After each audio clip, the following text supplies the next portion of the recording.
Hello, everybody. This is Fide Master Sohan, and we are back to attacking my way. I feel so happy that I'm making back-to-back 4 videos in 4 days.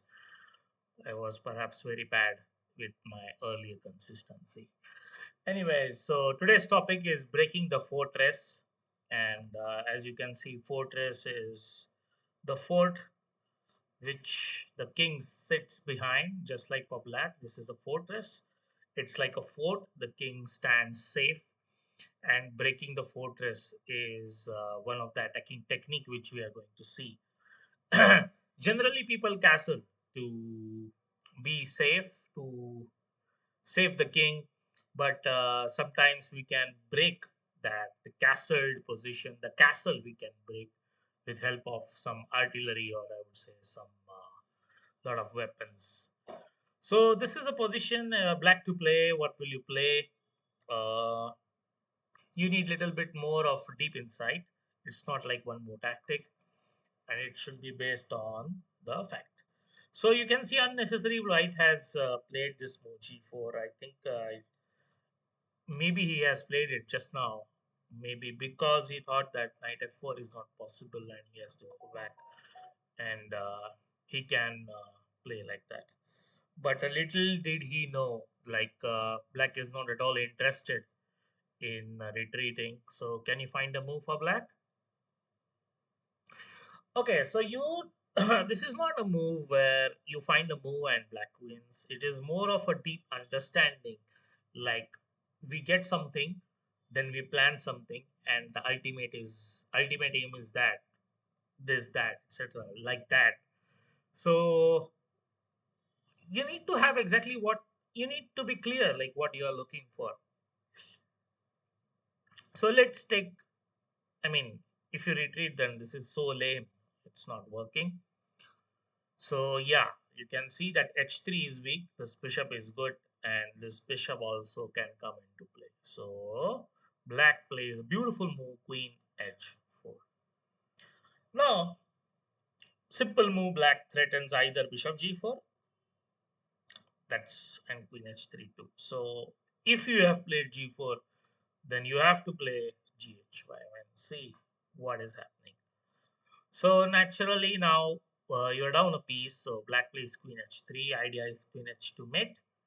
So there are two ways to go. One is to go f4. So what is the problem of f4? You can see why this f4 move doesn't work. Also in this position, it is maybe, yeah, I mean, after queen h3, the move f4 comes, and I think after queen g3, this you don't have to play. I mean, you don't have anything to play like this. So I think best you can get is a draw. So it is not queen h3. What will you play here from black? Okay, time. If you play queen h3, you give time for your opponent to play f4. So it is not about playing queen h3, it is about the speed which we are going to deliver, and black wins with, yes, bishop h2 double exclamation mark. So we get, what is the point of bishop h2? So we give a check. So he has no time to play f4. It's a check. So he has to deal either king h1 or king h2. King h1 is so lame because of the queen h3 is game over. So he has to take. And the difference is now queen h3 is check. So no f4. And king g1. So one idea is we have vacated this square bishop, and we have made this rook to come here, but not now. We will do it very nicely. You can play rook e5, but I think f3 is a good move here, and after rook h5, I think queen g2 is coming. So yeah, not rook e5 now. First, because of this helping stone, we play check, good check, and if he goes king h2, now the idea of going rook e5, the rook left, the final piece in the game, rook e5 and followed by rook h5, because this bishop cannot control h5, can attack g4 but it cannot control h5. So this is mate. And if what happens if he goes king h1, this is important.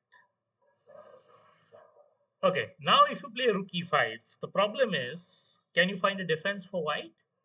You're threatening rook h5, true, but the difference between h1 and h2 is there is a bishop which can come to h2. So white plays bishop f4, rook h5 check, and now white goes rook at bishop h2, and I think after this you can just get a draw, perhaps. Yeah, this is a draw. So it's you are not winning this game. So first, not rook e5. First we gave a check, and white has two options: king h2, king g1. If he goes king h2, we'll see. But what happens to king g1? Because now rook e5 is not a good move. Yeah, but there is a mate on g2. So the move is bishop to h3. The idea is queen g2, checkmate. Okay, so white goes king h2. Now bishop h3 theme is not working. So we need to place the rook to e5. And now remember, the king is not on h1. So bishop f4 and bishop h2 doesn't come. And after bishop e2, it's made in 2. Beautiful. It was a nice combination of attacking the fortress as well as analyzing the time. So we'll go back. It is important here not to play a lame move, knight f6, because even though this is a weakness, but if it is a real weakness and if there is a chance, you should play it right away. So queen h4 is a winning move.